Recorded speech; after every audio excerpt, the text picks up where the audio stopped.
Taking you to Blackpool Council, DCI Andy Fellows from Lancashire Police. The Detective Chief Inspector in Lancashire's Force Major Investigation Team.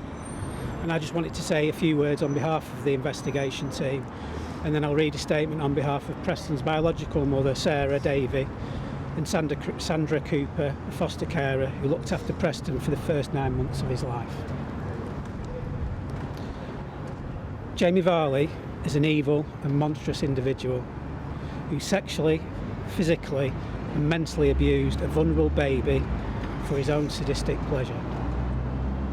It was this abuse that ultimately led to little baby Preston's death.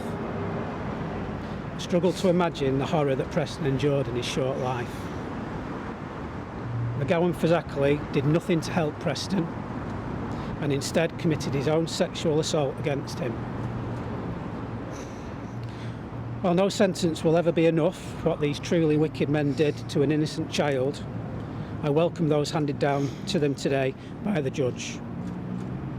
I hope it gives some comfort to those who love Preston that both Varley and McGowan Fazakerley will be behind bars for a significant period of time. This has been one of the most challenging investigations our Force Major Investigation Team has ever undertaken, and the most extreme example of sordid and wicked behaviour by two completely remorseless human beings. This is a case that truly shocked the nation. I would like to thank the investigation team for their professionalism and determination in getting justice for Preston. I would also like to thank the Crown Prosecution Service and our counsel Peter Wright, KC and Simon Driver. I know today's headlines will understandably be about Varley and McGowan Fazakerley and their truly abhorrent crimes. However, I don't want the victim in this case, baby Preston Davey, to be lost in the headlines. He was a happy and thriving boy who would have been celebrating his 4th birthday 2 days ago if it wasn't for the actions of Varley and McGowan Fazakerley. I'd like to say a few words on behalf of Sarah Davey.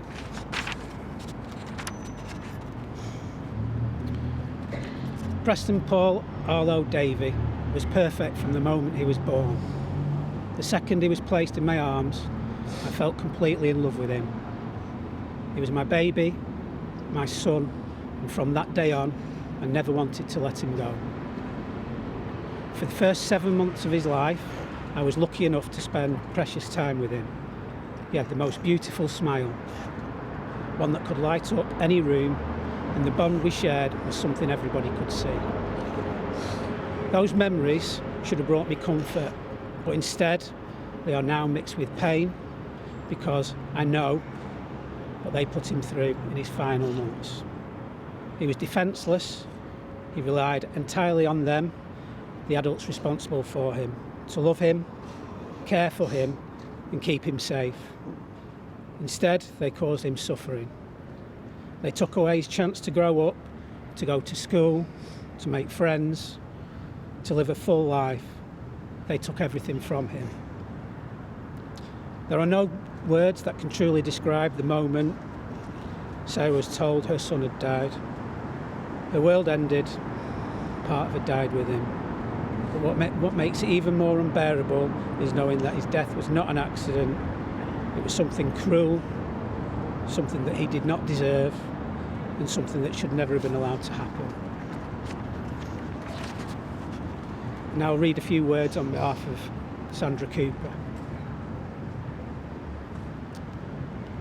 Preston's death has had a huge impact upon our lives. Preston was going to be the last child we fostered. However, we could not retire after Preston had died. We felt we had a duty to other children and could not sit back and enjoy ourselves knowing that other children were being abused, mistreated and could die. My husband Paul and I continued to foster children to protect them. We are doing this for Preston in his memory. Preston's death has changed my perspective on life. Things I once felt were important, I now feel are not. I realise that life is too short. Paul and I will often watch videos we took of Preston when he was happy with us, laughing and giggling, playing with his toys and smiling. Preston's face would light up when we looked at him. He was joyful, so content and happy, with sparkly, smiling eyes. This is how we want to remember him. Thank you very much. We're not taking any questions.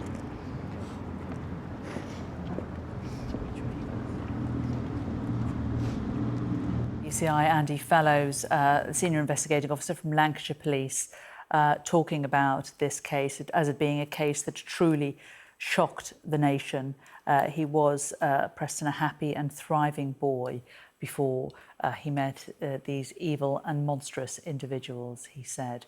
And it was their abuse that led to his death. We also had statements from the mum, Sarah Davey, and the foster parents who'd handed him over to those who killed him, Sandra Cooper. We saw his mother, his biological mother and biological father standing behind the police there during that. Let's return to our correspondent, Tom Parmenter, who is in Preston. And Tom, the statements that we heard there from Andy Fellows are a reflection of the victim impact statements, the longer versions that were heard in court.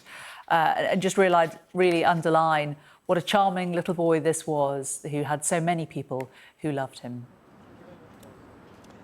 Yeah, I think you could probably see from that last few minutes that just how difficult, how emotionally drained people connected to this case, people who have sat through this case, have been by the details within it. This was a wicked betrayal of the trust placed in these two men who were adopting Preston Davey, and they'd had him living with them for 4 months.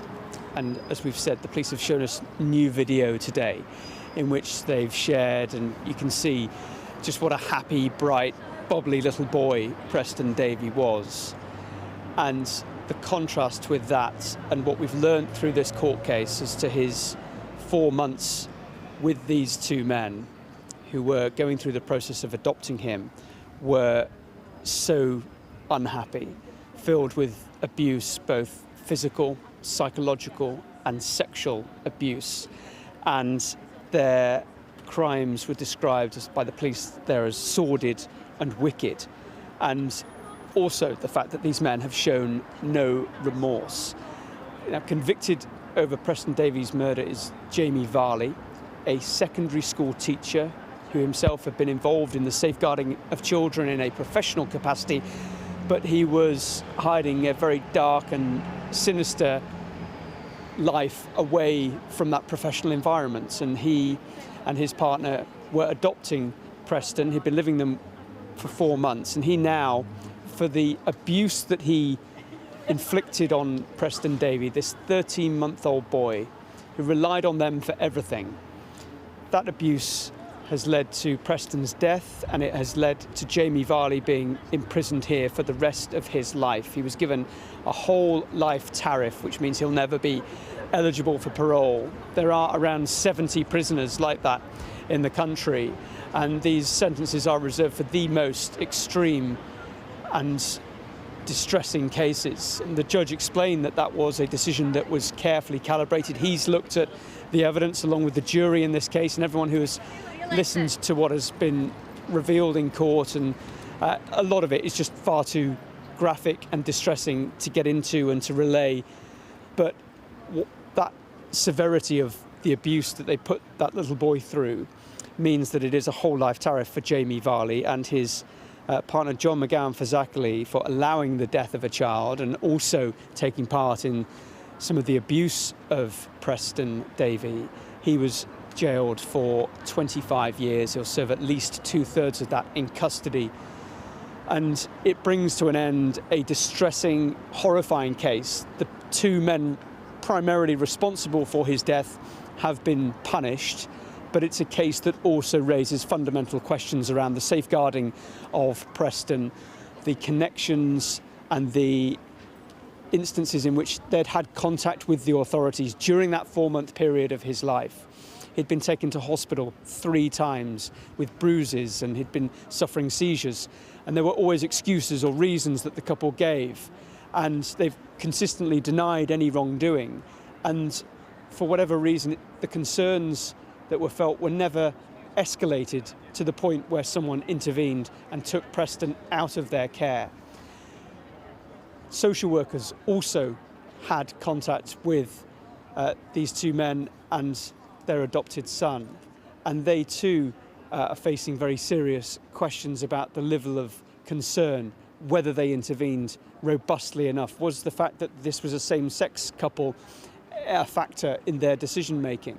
And so all of that will be examined in the safeguarding review which will follow this court case. It could take some months to conclude because these things often do, but the name Preston Davey is added to a long list of cases that have exposed really deep, troubling problems within safeguarding of children, the opportunities that are missed, and we always hear about lessons that will be learned.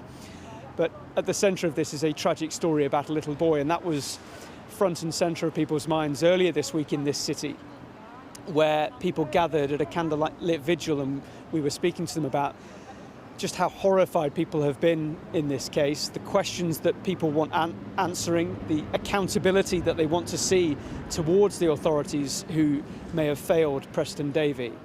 And they held that vigil in the city because it would have been his 4th birthday this week, and everything that we've heard from the victim, impact statements from his biological parents, just tell you that this was a life cruelly snatched away by two very cruel individuals who were living a deceitful and deviant life behind closed doors, and that authorities did not intervene, they did not challenge enough.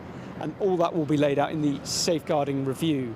But this, a moment of reflection at the end of a very troubling court case, one that has led to Jamie Varley learning today that he will spend the whole of his life in prison.